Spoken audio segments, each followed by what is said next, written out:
Okay, so the TI-36X can't truly help you with simplifying, and that's actually where a lot of students tend to get into trouble, is that they want to be able to do everything in the calculator. And scarily enough, we can type this into our calculator exactly like it looks. I can type 8, I can find the X button over here, I can throw a square on it, plus 3x minus 7 plus 17x squared minus 5x. But here's the issue.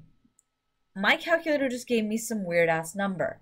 That is not true. That is not what this is.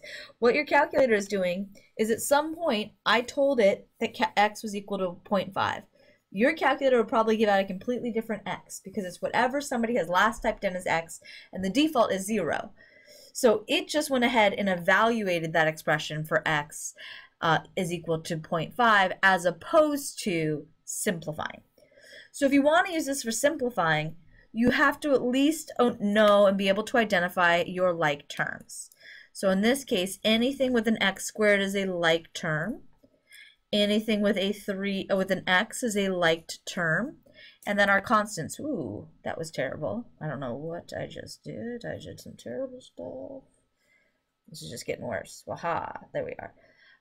So I need to identify my like terms. Now again, I can't type 8x squared plus 17x squared into my calculator. But when you're working with like terms, essentially we are undistributing. We're taking out that x squared and leaving behind the coefficients. So we're just going to add the coefficients. So if I have trouble with signed numbers or make simple mistakes with signed numbers, sorry, the glare of my whatever is on my calculator, driving me crazy.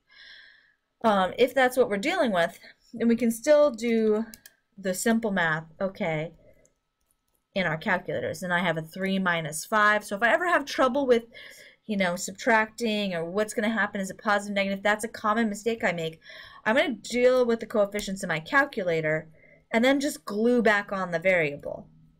So that's how you can deal with simplifying expressions in the calculator.